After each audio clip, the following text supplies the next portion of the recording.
अस्सलाम वालेकुम व्यूअर। इस वक्त पूरी दुनिया में खुसूसन साउथ एशिया में एक नाम बड़ा मशहूर हो रहा है, एक एग्रीमेंट है जिसे बेका कहते हैं। ये एग्रीमेंट चाइना, पाकिस्तान, भारत और अमेरिका को क्या फायदे या नुकसान पहुंचाएगा, उससे क्या नतीजे होंगे, इसके ऊपर बात करते हैं। खुसूसन आजकल जो भारत में साजियाने बज रहे हैं कि बेका के जरिए चीन और पाकिस्तान के खिलाफ भारत एक पावरफुल कंट्री बनकर उभरेगा, तो क्या वाकई में हकीकतन ऐसा होगा? इस पे इंडिया के ही जो रिपोर्ट्स हैं उसके तज्जिया करेंगे और तफसीलन देखेंगे कि इस एग्रीमेंट से इंडिया को क्या फायदे या नुकसान हो सकते हैं। मगर वीडियो देखने से पहले मेरी गुजारिश है कि हमारे चैनल पाक इंट टीवी को सब्सक्राइब करें, शेयर करें, लाइक करें और उसे दूसरों में भी फैलाएं ताकि ज़्यादा से ज़्यादा मैं ऐसी वीडियो बना सकें और आपको मालूमात फराहम कर सकें। तो ये बीका क्या है, इस पर हम बात करते हैं।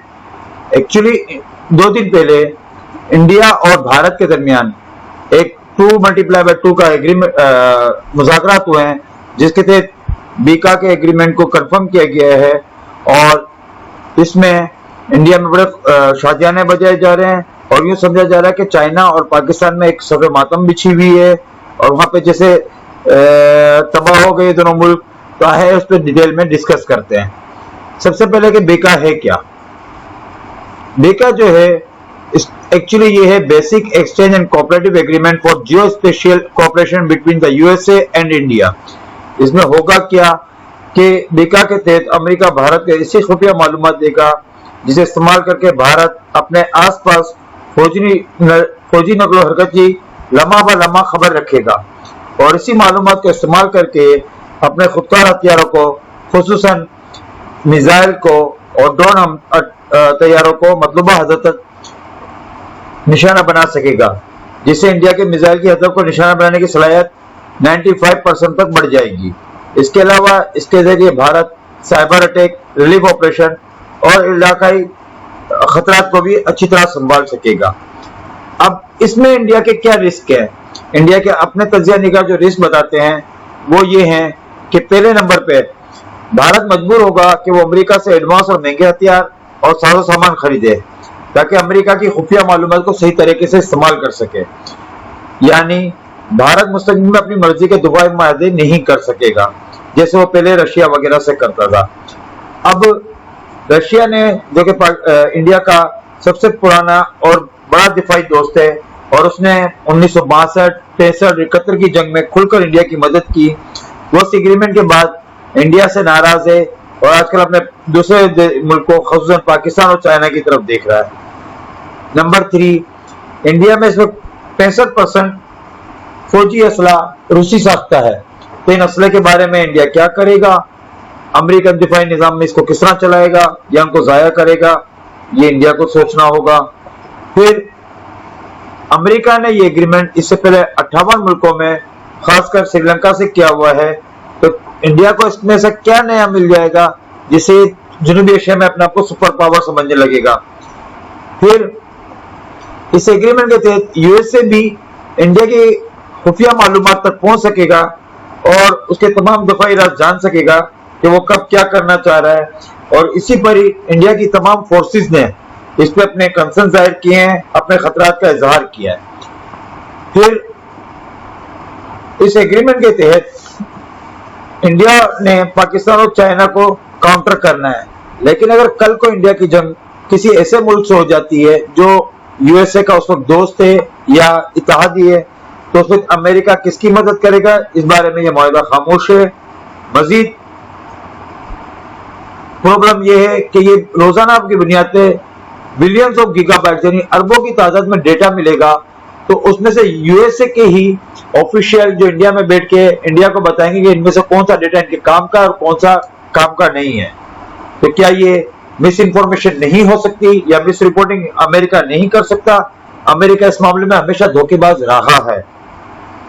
फिर दी फोर्स के ब्लॉग जो कि यूट्यूब पे 13 अक्टूबर 2020 को पेश हुआ था, इसके तहत इस एग्रीमेंट में इंडिया जो है वो अमेरिका का दिफाई इत्तेहादी बन जाएगा, जिसका सारा फायदा सिर्फ और सिर्फ अमेरिका को होगा और इंडिया के पल्ले कुछ नहीं पड़ेगा। اب بات کرتے ہیں کہ اگر انڈیا کا مقابلہ چائنا سے ہو تو چائنا اور انڈیا کیا کریں گے. اگر بھارت چین کے خلاف ان معلومات کا استعمال کر کے جنگ کی کوشش کرتا ہے تو انڈیا کو اس سے پہلے رینڈ کارپوریشن کی کتاب war with China thinking through the unthinkable کا 11واں چیپٹر پڑھ لینا چاہیے، جس میں لکھا گیا ہے کہ امریکہ کی سائبر ٹیکنالوجی اتنی رسکی ہے کہ صرف ایک F-13 کو اڑانے کے لیے 2 ارب سے زائد لائنز کا کوڈ لکھا ہوا ہے. اگر اس کوڈ میں تھوڑی سی بھی تبدیلی کر دی جائے تو اسے ڈھونڈ کر ٹھیک کرنے میں جنگی ختم ہو جائے گی. اس کے علاوہ پھر ایک ویب سائٹ ہے دی اٹلانٹک، اس نے 26 جولائی 2019 کا بلاگ میں لکھا ہے کہ امریکہ کسی صورت چائنا سے سائبر وار نہیں جیت سکتا کیونکہ اس کی سائبر صلاحیت چین کے مقابلے میں بہت زیادہ رسکی ہے. پھر ایک اور ویب سائٹ جو کہ امریکن CSIS ہے، وہ ہمیں بتاتی ہے کہ 2020 میں امریکہ خود دعویٰ کرتا ہے کہ چین اور روس کی طرف سے 100 سے زائد سائبر اٹیک ہو چکے ہیں جنہیں وہ روک نہ سکے، جبکہ 2020 میں چین میں ایک بھی سائبر اٹیک کی رپورٹ نہیں ہوئی. تو ان تمام مسئلوں کے بعد اس بات کی کیا گارنٹی ہے کہ انڈیا ان معلومات کو استعمال کر کے چین سے جنگ جیت لے گا؟